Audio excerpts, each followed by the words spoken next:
सीधे आप लोग रिजल्ट बता दो। अब इसके आगे मौका दीजिएगा तो हर घर में बिजली पहुंचा दिया है, हर घर बिजली पहुंचा दिया, हर घर नल का जल पहुंचाने का काम चल रहा है। हमको लंबा राजनीति करना है। हम ठेठ बिहारी है, ठेठ बिहारी। अपराध कितना था, सामूहिक नरसंहार, अपहरण की घटनाएं, कितने डॉक्टर को यहाँ से भागना पड़ा, कितने व्यापारियों को भागना पड़ा, और हम लोगों ने अपराध पर नियंत्रण किया। 9 नवंबर को लालू जी का रिहाई होगा। 9 नवंबर तो मेरा जन्मदिन भी है, और 10 तारीख को नीतीश जी का विदाई है।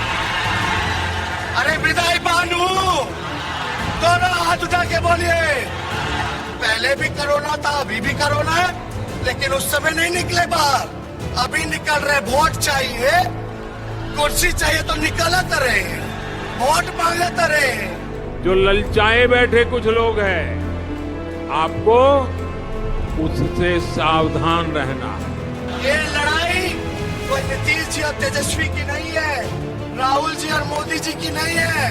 ये लड़ाई तानाशाह सरकार और जनता के बीच है। श्रीमान नीतीश जी की अगुवाई में यहाँ बेहतर तालमेल वाली, तेजी से काम करने वाली सरकार बने, इसके लिए आपको मतदान जरूर करना है। इस बार बिहार सच्चाई को पहचानने जा रहा है।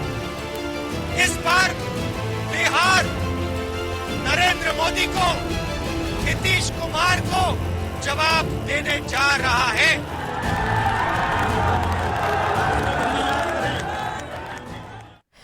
नमस्कार। बिहार विधानसभा चुनावों के प्रचार के लिए आज दिग्गज चुनावी मैदान में उतरे। प्रधानमंत्री नरेंद्र मोदी ने नीतीश कुमार के साथ 3 रैलियां की, तो राहुल गांधी ने तेजस्वी यादव के साथ 2 रैलियां की। प्रधानमंत्री ने आज सासाराम, गया, भागलपुर की रैलियों में ऐलान किया कि दोबारा एनडीए की सरकार आ रही है। सासाराम में प्रधानमंत्री ने तेजस्वी यादव का नाम लिए बगैर कहा कि कुछ शक्तियां हैं जो भ्रम फैला रहे हैं, लोगों को कंफ्यूज कर रहे हैं, लेकिन आप इन पर ज्यादा ध्यान ना दें। साथ ही प्रधानमंत्री ने 15 साल के लालू राज की भी याद दिलाई। आइए सुनते हैं प्रधानमंत्री को। हर चुनाव में ऐसा भी होता है जब कुछ लोग भ्रम फैलाने के लिए 1-2 चेहरों को अचानक बड़ा दिखाने लग जाते हैं। कभी किसी नई शक्ति के उभरने की बातें फैलाई जाती है, लेकिन इसका मतदान पर कोई असर नहीं पड़ता। बिहार का मतदाता तो इतना समझदार है कि वो भ्रम फैलाने वालों की हर कोशिश को खुद ही नाकाम कर रहा है। साथियों, बिहार के विकास की हर योजना को अटकाने और लटकाने वाले ये लोग हैं जिन्होंने अपने 15 साल के शासन में लगातार बिहार को लूटा, बिहार का मान मर्दन किया। आपने बहुत विश्वास के साथ इन्हें सत्ता सौंपी थी, लेकिन इन्होंने सत्ता को अपनी तिजोरी भरने का माध्यम बना लिया। हालांकि प्रधानमंत्री ने रामविलास पासवान को स्टेज पर याद कर उस भ्रम को बरकरार रखा जो चिराग पासवान के रुख से पैदा हो गया है। बीजेपी खेमे में नेता और कार्यकर्ता असमंजस में हैं कि चिराग पासवान का समर्थन करें या नीतीश कुमार का। चिराग की एलजेपी पार्टी ने जेडीयू के खिलाफ हर सीट पर उम्मीदवार उतारा है। बहरहाल राहुल गांधी ने तेजस्वी यादव के साथ नवादा के हिसुआ और भागलपुर में रैलियां की, जहां जमकर केंद्र की नीतियों पर प्रहार किए गए। राहुल गांधी ने बिहार और केंद्र सरकार के लॉकडाउन के दौरान मजदूरों की परेशानियों और मजबूरी की अनदेखी को यहां पर याद दिलाया। महागठबंधन में इस बार बिहार की तकदीर बदलने पूरे देश में हम लॉकडाउन कर रहे हैं, मगर प्रधानमंत्री ने 1 मिनट ये नहीं सोचा कि बिहार के जो मजदूर हैं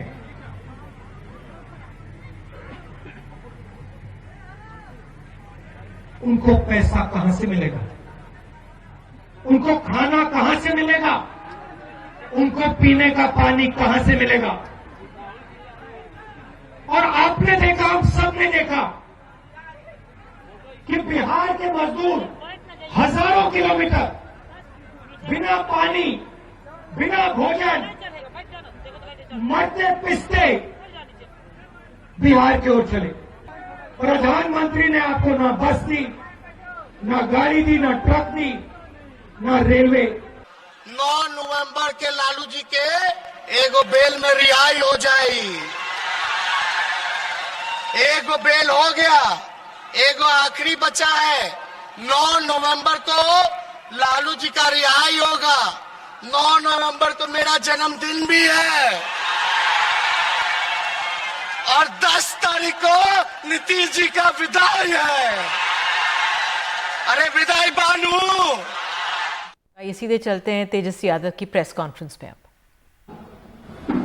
सुनना चाह रहे थे, उस पे हम आप लोगों का थोड़ा नजर गौर आप लोगों का कराएंगे। माननीय प्रधानमंत्री जी ने कहा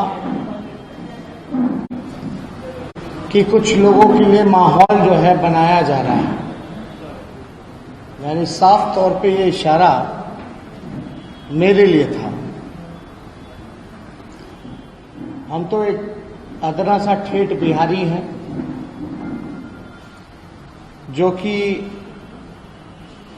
बिहारियों के लिए आवाज उठा रहे हैं, रोजगार की बात कर रहे हैं, किसानों की बात कर रहे हैं, मजदूरों की सम्मान की बात कर रहे हैं। आप देखिएगा, अगर युवाओं की जो आकांक्षाएं हैं, जो उम्मीदें हैं, अगर हम उससे कदम ताल मिलाकर के चल रहे हैं और दूसरी तरफ 70 वर्षीय नीतीश कुमार जी हैं, मोदी जी हैं, जहां फासला लगभग 2 पीढ़ी का है, लगभग 2 पीढ़ी का है। अगर वो बिहार के नौजवान युवाओं की उम्मीदें, अपेक्षाओं को दरकिनार करते हैं, भांप नहीं पाते हैं, तो इसमें गलती किसकी है? साफ तौर पर अगर आप देखें तो 2 पीढ़ी का अंतर है। मेरे पिता और मेरे में भी उम्र का बड़ा फासला है। कई बार होता है कि उनकी जो राय हो, मेरी जो राय हो सकती है अलग हो, लेकिन हमारे लिए तो बिहार का जो राय है वही सर्वप्रिय है।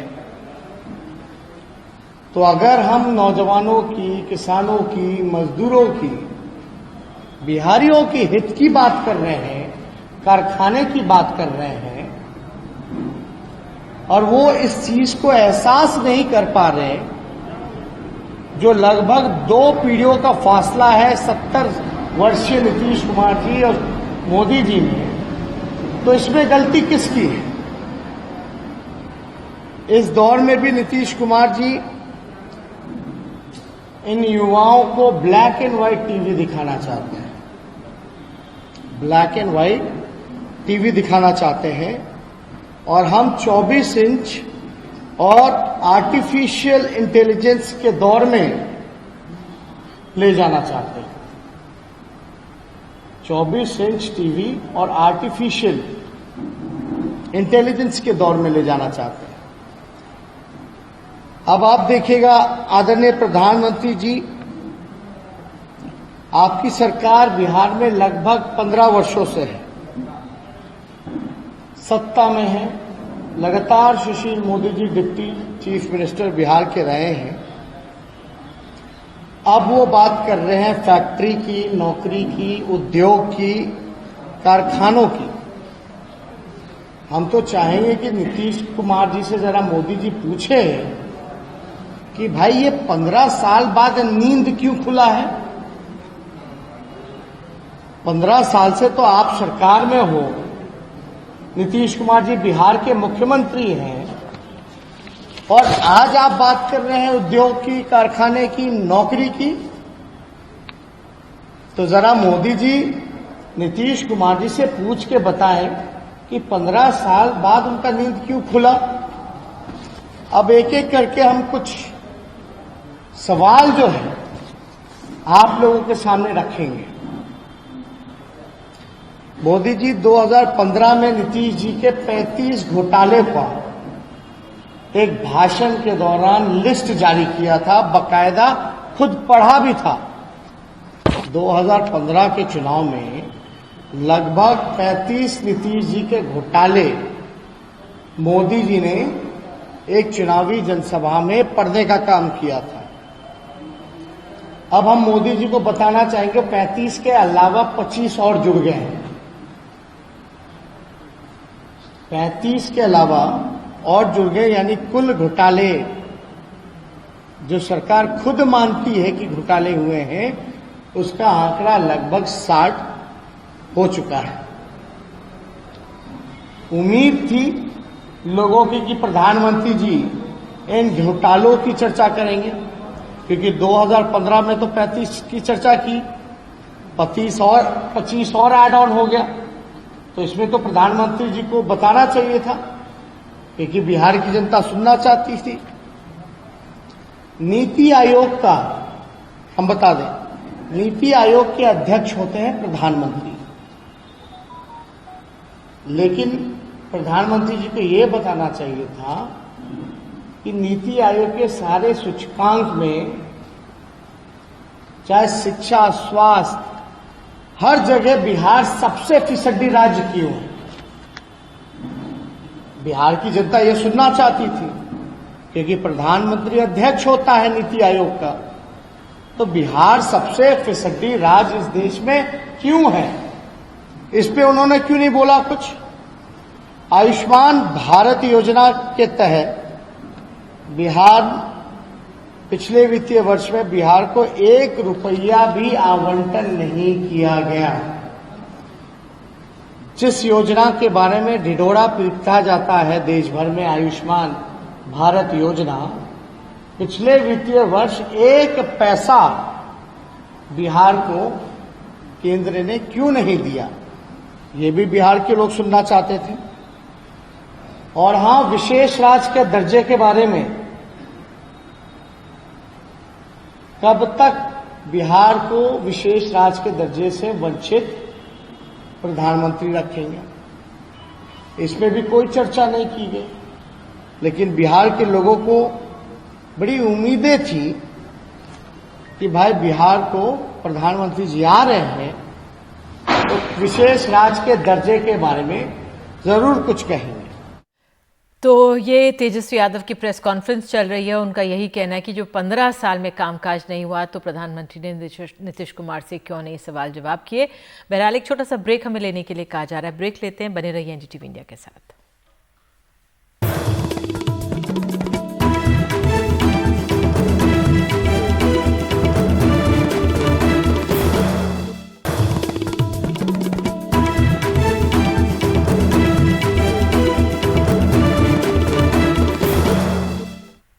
तो बिहार में आज चुनावी रैलियां हो रही हैं और इस गहमा गहमी के बीच हमारे सहयोगी मनीष कुमार ने बात की है चिराग पासवान से। आइए सुनते हैं।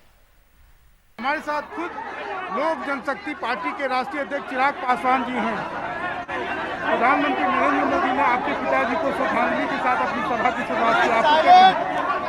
देखिए, इससे ज्यादा गर्व और सम्मान की बात और क्या हो सकती है कि प्रधानमंत्री 2020 विधानसभा के चुनाव में जब पहली बार बिहार आते हैं तो पिताजी को याद करते हैं, उनको श्रद्धांजलि देते हैं। और एक पुत्र होने के नाते ज़रूर मेरे लिए वो भावुक क्षण था।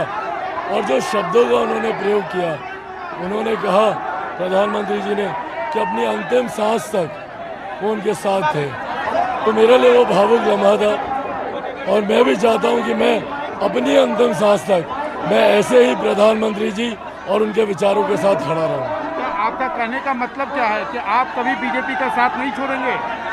देखिए, मैं हमारे प्रधानमंत्री नरेंद्र मोदी जी और उनके विकास के मुद्दों के साथ हमेशा था, हूँ, और जैसा प्रधानमंत्री जी ने कहा मैं अपनी अंतिम सांस तक रहूँगा। आप बीजेपी के साथ रहेंगे या नरेंद्र मोदी के साथ रहेंगे?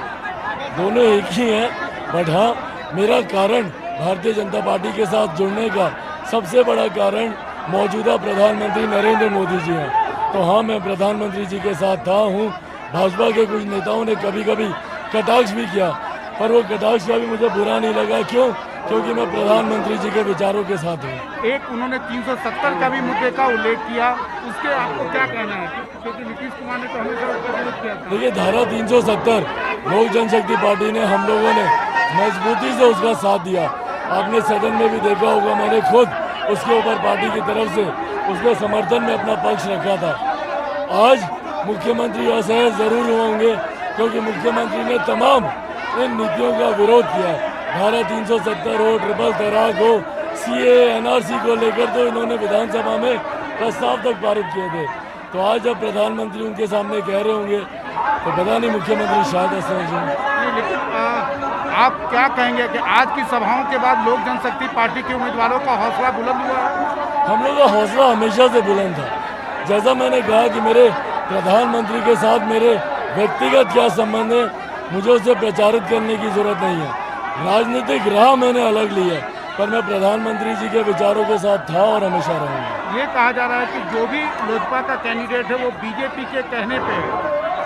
नहीं, देखिए, मेरी अलग पार्टी है, पार्टी की अलग नीति है, अलग आइडियोलॉजी है।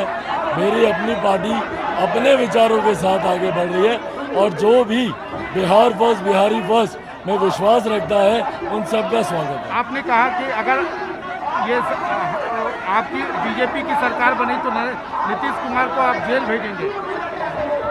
नीतीश कुमार जी को जेल नहीं, जिन लोगों ने 7 निश्चय में घोटाला किया है, भ्रष्टाचार किया है, और अगर ये भ्रष्टाचार की आंच मौजूदा मुख्यमंत्री तक भी आएगी तो संभवतः वो भी जेल जाएंगे, पर जो भी दोषी होगा उसे छोड़ा नहीं जाएगा। आज की तारीख में आपको क्या लग रहा है, चुनाव में क्या होगा?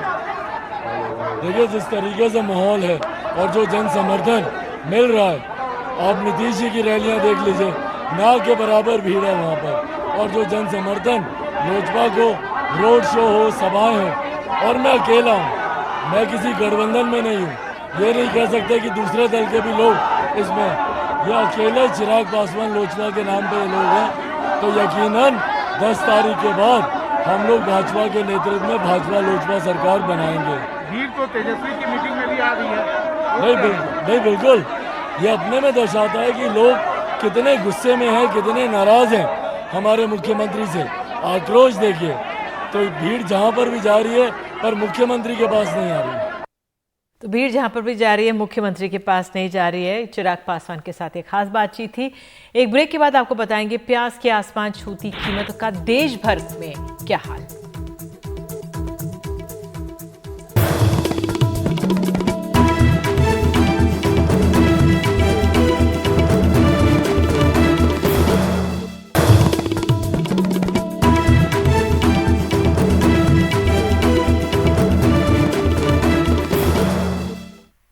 और अब बात प्याज की। त्योहार के मौसम में दिल्ली में प्याज रिटेल में 80 से 100 रुपए प्रति किलो बिक रहा है और यही हाल देश के अन्य राज्यों का भी है। देखिए रिपोर्ट। पहले प्याज की कीमतों पर नजर डाल लें। केरल में 120 रुपए किलो, दिल्ली में 80 से 100 रुपए किलो, चंडीगढ़ में 90 से 110 रुपए किलो, मुंबई में 70 से 90 रुपए किलो, गुवाहाटी में 80 से 90 रुपए किलो तक प्याज बिक रहा है। प्याज के व्यापारी कहते हैं अभी 1 महीने प्याज की कीमतें और बढ़ेंगी। जानकारों की माने तो अक्टूबर में महाराष्ट्र और मध्य प्रदेश में हुई बेमौसम बारिश ने प्याज की फसल खराब कर दी। लगभग में 120 रुपए किलो तक जाएगी ये। महंगी और जाएगी? हाँ, अभी और महंगी होगी। ऐसा क्या कारण है?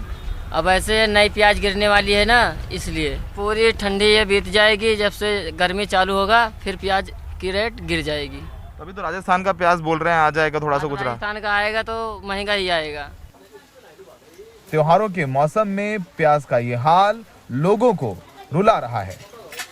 अब देखिए, बजट महंगाई में बजट बिगाड़ दिया इन्होंने। अभी एक हफ्ते पहले था ये 40 रुपए दे रहे थे, अब 70 रुपया कर दिया इन्होंने। हम जहाँ कहाँ एक किलो खरीदता था अब आधा किलो खरीद रहा हूँ। नासिक से जो प्याज आता है यहाँ तक, वहाँ में प्याज वहाँ भी रेट ज़्यादा ही है, यहाँ वहाँ से यहाँ आते आते चीज़ डबल हो जाता है। फिलहाल बीच में कौन क्या कर रहा है कुछ पता नहीं है, और हम लोग यहाँ में हम लोग फंस रहे हैं। बताइए इतनी प्याज कहाँ तक खाएंगे महंगी, वैसे किराया ना लॉकडाउन लगा, तनख्वाह नहीं, कुछ नहीं, काहे तक खावे हैं। अब केंद्रीय खाद्य एवं उपभोक्ता मंत्रालय हरकत में आया है। सरकार ने प्याज के निर्यात पर पूरी तरह रोक लगा दी है और साथ ही सफल और केंद्रीय भंडार पर कम दाम में प्याज बेचा जा रहा है। लेकिन हर साल ये समस्या आती है और सरकारों के पास अब तक कोई स्थायी हल नहीं दिखता। इनिशियली केरला, असम, यहाँ से रिक्वायरमेंट आई और उनको सप्लाई भी शुरू किया गया। Then that was followed by Tamil Nadu. Now yesterday Andhra Pradesh and Telangana, Lakshadweep, they have also come in and all these states are being supplied onion so that they can retail it through their network.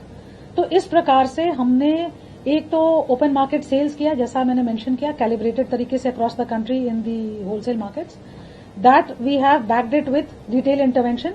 So in all around 35,000 metric ton आज तक हम लोगों ने अपने buffer stock से सुलभ करा दिया है to maintain a certain stability in the prices. नई दिल्ली में सहयोगी सुशील राठी के साथ सौरभ शुक्ला, एनडीटीवी इंडिया। और लेते एक छोटा सा ब्रेक, और ब्रेक के बाद महाराष्ट्र ले चलेंगे, दुर्गा पूजा के ऑनलाइन दर्शन कराएंगे।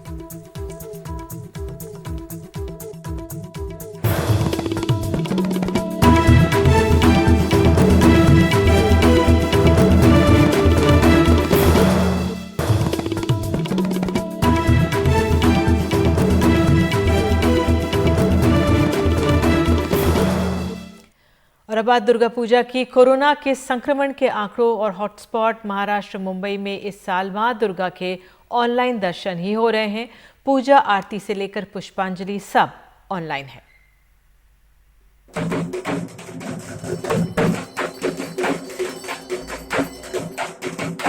कोरोना काल में मां दुर्गा के ऑनलाइन दर्शन हो रहे हैं। मुंबई के प्रमुख पूजा पंडालों में इस बार सामान्य सजावट है और फोकस सिर्फ दुर्गा मां की मूर्ति पर है। पूजा, आरती, पुष्पांजलि, इन सब की लाइव स्ट्रीमिंग हो रही है। 99 साल पुराने बंगाली क्लब का मशहूर दुर्गोत्सव इस साल 85वें वर्ष में प्रवेश कर चुका है। पारंपरिक आयोजन की तैयारी मुंबई में बड़ी थी, लेकिन इस बार भव्य पूजा की जगह आयोजकों ने ब्लड डोनेशन और मेडिकल कैंप्स लगाए। लोगों को कोरोना के स्ट्रेस से अवगत कराने के लिए और कैसे इससे उपाय से आए, हमने काफ़ी सारे जूम के ऊपर उनको स्पेशल डॉक्टरों के, पैनलिस्ट के, हमने उनसे सलाह परामर्श कराए हैं और वो हमारा आगे भी चलता रहेगा। दुर्गा पंडाल में लोगों की भीड़ न जुटे, इसको लेकर महाराष्ट्र सरकार ने कई सख्त दिशा निर्देश जारी किए हैं। दर्शन के लिए गिने चुने लोग ही नियमों के पालन के साथ दिख रहे हैं, लेकिन ज्यादातर लोग डिजिटल माध्यम से ही जुड़ रहे हैं। हम लोग मंडल के थ्रू फेसबुक पे लाइव दिखाते हैं, वही हम घर पे बैठ के फिर आरती करते हैं, क्योंकि हमकी जाने की इच्छा होती है लेकिन जाने नहीं मिलता है। हाँ, पहले तो सबके साथ मिलके करना मिलता था, लेकिन अभी हम घर पे बैठ के ही भले ही करे, ये साल ही ऐसा है, अगले साल से हम इससे और हर्षोल्लास से मनाएंगे। जो आरती होती है हमारी वो, और मास्क सब जो लोगों को दे के, डिस्टेंसिंग रख के, हमने सादे पद्धति से नो मास्क नो एंट्री का ये संदेश हो, मूर्ति के साथ और आसपास रखे सैनिटाइजर या फिर ऐसे पोस्टर। एक और त्योहार पर कोविड ही पूरी तरह से छाया नजर आ रहा है। मुंबई से पूजा भारद्वाज की रिपोर्ट, एनडीटीवी इंडिया के लिए।